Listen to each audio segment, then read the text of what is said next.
After being announced alongside Age of Empires 4 over 2 years ago at Gamescom 2017, Age of Empires 2 Definitive Edition has finally been released to the masses.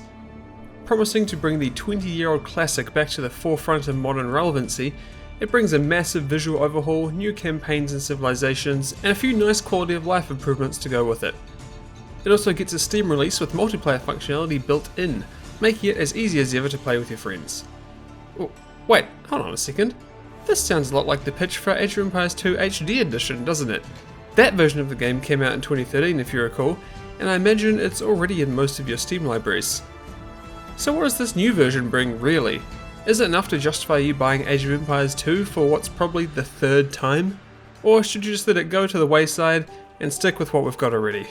Well, let's find out, shall we?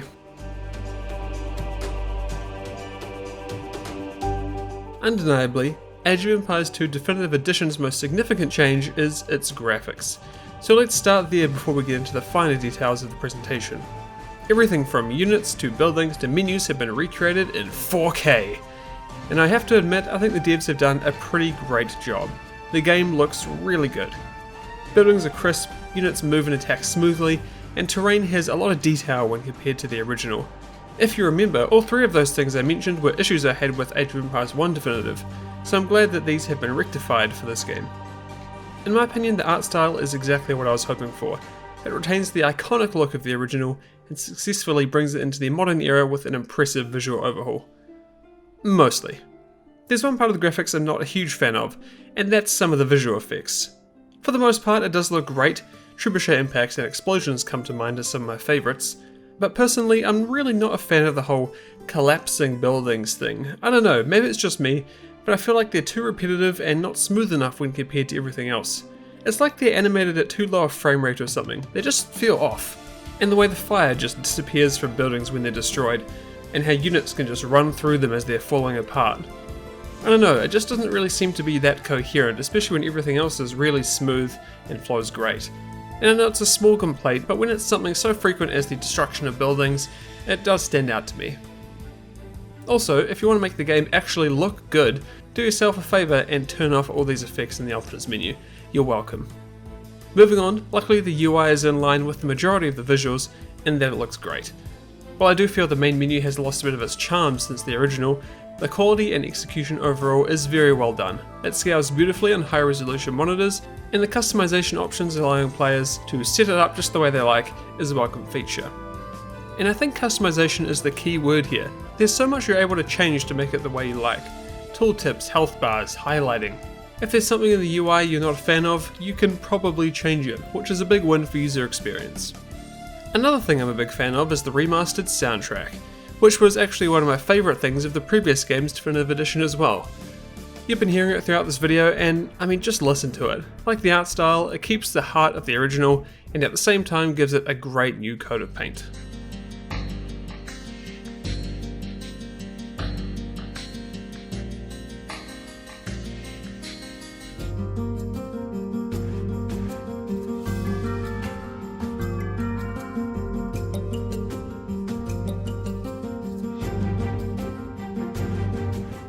While we're on the subject of audio, I want to briefly cover the voice acting, which it's actually a bit of a mixed bag for me. In particular, I have some issues with what's in the campaign.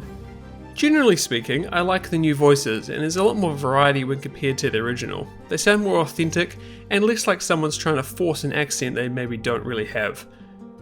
But aside from that, I've found that the campaign voices don't have the enthusiasm that the originals did. And I think the William Wallace campaign sums it up best. The original voices sound so much livelier and more intense than they do now, and I'm not saying the new ones are bad, but just here, listen to this comparison for yourself. The English are terrorising all of Scotland, and it's time for us to fight back. The English are terrorising all of Scotland, and it's time for us to fight back. Anyway, some lackluster voices aside, I do think the presentation of AoE 2 Definitive has been executed on quite well, and honestly better than I thought it would be. The game looks and sounds great, and overall it's just a massive upgrade on both the original and the HD edition.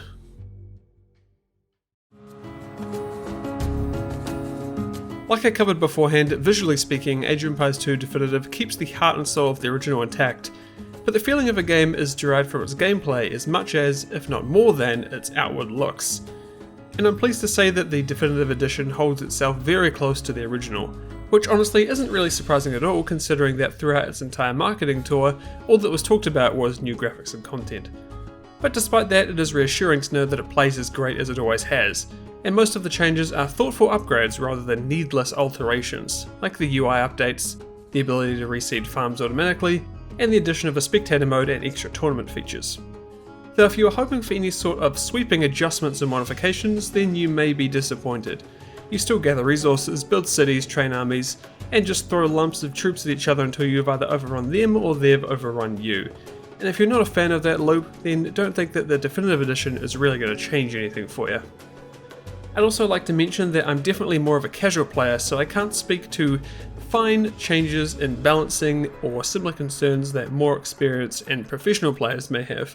I can only relay my experience as I've seen it, and to me it plays just like I remember. Although I do kind of wish they fixed the unit pathfinding, it's really still not very good. Truth be told, the main course here really is the 3 new campaigns in the last Khans, and the 4 new civilizations, those being the Bulgarians, Cumans, Lithuanians, and Tatars. Each come with new special units, and overall it brings the total civilization count to 35, a pretty ridiculous number when you think about it.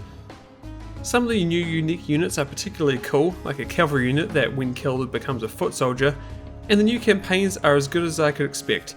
And I know that doesn't sound like really high praise, but all things considered, I think it is. Age of Empires campaigns have never been that well presented or engaging, so the gameplay really did have to pick up the slack in that regard. And while these are nothing groundbreaking, some of the new scenarios are fairly exciting, and they did keep me engaged throughout, which isn't something I can say for all of the original Age of Empires 2 campaigns. With these new civs and campaigns, I think it's important to make a point of the sheer amount of content in this game. While yes, most of the campaigns aren't new by any stretch, the fact that there's just so many of them means you could probably play for hundreds of hours and potentially not get through them all. You really can't argue against the value proposition, especially when you can also spend countless hours in skirmish, multiplayer, custom scenarios, and even the world editor. Content-wise, it's everything you'd want from a definitive edition. It includes anything ever released for the game, plus a healthy dose of new stuff to keep things interesting. Age of Empires 2 Definitive Edition is a pretty great remaster, and if you want to play the best version of Age of Empires 2, you should buy it. There, I said it. The main selling points are impressive, and I think they've been executed on very well. Aside from a few iffy effects and voice acting concerns, the game looks and sounds excellent. It's been brought into the modern era without losing any of the heart and soul that made people love it so much to begin with. It also plays just how you remember, which I guess could be a bad thing, but for me, and I'm sure most of you, that's a big win. You're not buying a remaster of Age of Empires 2 to have it not play like Age of Empires 2, so anything less than what we have would honestly be a bit of a disappointment. And like I said earlier, the sheer amount of content in this game is just crazy. There's really enough here to easily spend hundreds of hours, even if you're just someone who plays the single player content. But all that aside, there is still a small elephant in the room. You probably have Age of Empires 2 HD, or Age of Empires 2 2013, as it's also known, in your Steam library right now. And you might be thinking to yourself, you know what, I play this game once a month with my mates to relive a bit of nostalgia. Is it really worth me buying the game again just to get some fancy graphics?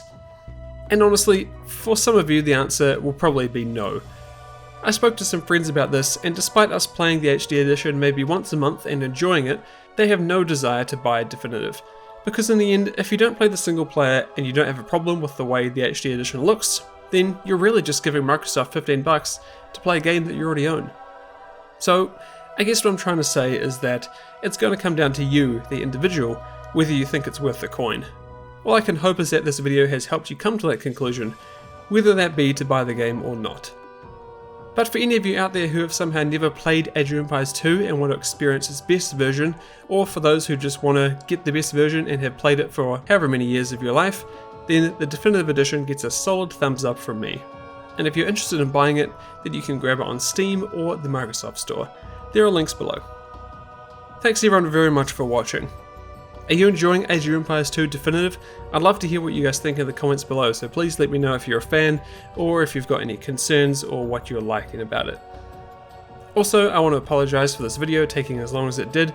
I would have hoped to get this out sooner to release, but I was unfortunately unable to get a review copy, so I wasn't able to put time into the final build early. So I had it on release day just like everyone else. Yeah, but hey, maybe I'll get one for Age of Empires 3 Definitive. We can dream, can't we? Anyway, thanks again, and I'll see you all next time.